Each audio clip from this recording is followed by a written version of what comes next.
ड्रामे के next episode में आप लोग देखेंगे कि जुल्फ़कार शाह जिस हूर के लिए अपनी ज़िंदगी जीता था, आज वही जुल्फ़कार शाह मट्टी होकर रह गया है। ये जानने के बाद कि हूर जो उसके साथ ज़िंदगी भर रहने का वादा करती थी, आज वही हूर उसे ज़िंदगी में तन्हा छोड़कर चली गई है। ज़ुल्फ़कार को जब होश आता है तो उसकी वालदा के ज़रिए और शिज़ा के ज़रिए उसे मालूम होता है कि हूर अब उनके बीच में नहीं रही।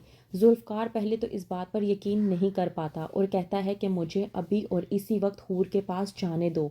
इफ्तिख़ार शाह जो कि अपने बेटे को संभालने की कोशिश करता है और सोचता है कि अगर ये हूर के सदमे से बाहर नहीं निकल पाया तो ये मारिया से शादी कैसे करेगा। इफ्तिख़ार जो कि अपने मफाद की खातिर अपने बेटे को इस हालत तक ले गया, आज वो अपने बेटे की इस हालत को देखने के बाद भी इस बात को महसूस नहीं कर पा रहा कि उसने हूर को मरवा कर ठीक नहीं किया। वहीं पर जुल्फ़कार जो कि सब कुछ छोड़ छाड़ कर कब्रिस्तान में चला जाता है। हूर की कब्र देखकर वो बहुत ज़्यादा दुखी हो जाता है और कहता है कि इसको किसने दफनाया, मेरी इजाज़त के बगैर मेरी हूर को किसने दफनाया, इसको किसने यहाँ पर बंद किया है, तुम लोगों को मालूम नहीं है क्या, ये अंधेरे से बहुत ज़्यादा डरती है, तुम लोगों ने इसके साथ बिल्कुल भी ठीक नहीं किया। जुल्फ़कार को संभालने के लिए उसके वालिद इफ्तिख़ार जाते हैं और गार्ड्स के ज़रिए जुल्फ़कार को वापस ले आते हैं। वहीं पर दूसरी तरफ नूर जो कि अब तक इस बात से अनजान थी कि उसकी कोई जुड़वा बहन हूर भी है, उसे अब इस बारे में मालूम हुआ जब उसकी जुड़वा बहन हूर इस दुनिया में ही नहीं रही। आता है जब अहमद, तो आकर ये देखता है कि उसकी बेटी नूर सो रही है।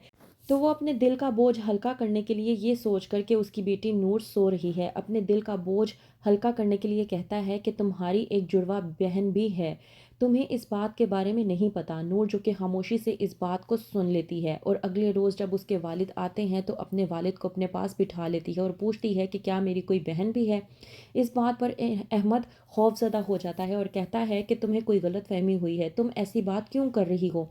नूर जब अपने वालिद को बताती है कि उस रोज़ जब आप मेरे कमरे में आए थे और इसी तरह मुझसे बात करने की कोशिश कर रहे थे, मैं तब सो नहीं रही थी, जाग रही थी, तब आपने ही कहा था कि मैं अकेली नहीं हूँ, मेरी कोई जुड़वा बहन भी है, आपने मुझे इस बारे में क्यों नहीं बताया। अहमद जो कि मुकर जाता है तो इस बात पर नूर अहमद का हाथ ले जाकर अपने सर पर रखती है और कहती है कि मेरी कसम खाकर बताएं कि मेरी कोई बहन है या नहीं।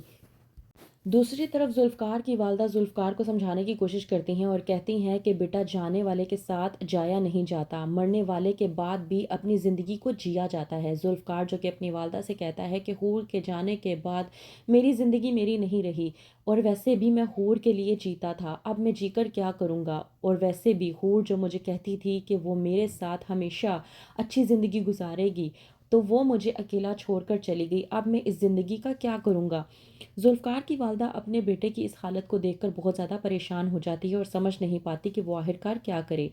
वहीं पर दूसरी तरफ सलार जो कि ये सोच रहा था कि उसने अपनी एक्स गर्लफ्रेंड को खामोश करवा दिया है, ये कहकर कि उसके पास उसकी वीडियोस मौजूद हैं, करती है वो सलार को कॉल और कहती है कि तुमने मेरे साथ जो भी बातें की थी उसकी मैंने रिकॉर्डिंग कर ली है और उस रिकॉर्डिंग के ज़रिए तुमने इस बात का एतराफ़ किया है कि तुम्हारे पास मेरी वीडियोस मौजूद हैं।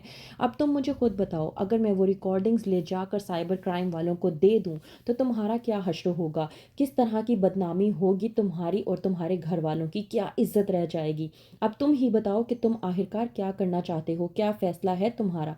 सलार जो कि अपनी एक्स गर्लफ्रेंड की ये बातें सुनने के बाद बहुत ज़्यादा खौफज़दा हो जाता है और घबरा जाता है। तो क्या करेगा सलार, मज़ीद आगे जानने के लिए देखते रहिए ड्रामा सीरियल इश्क में तेरे सदके।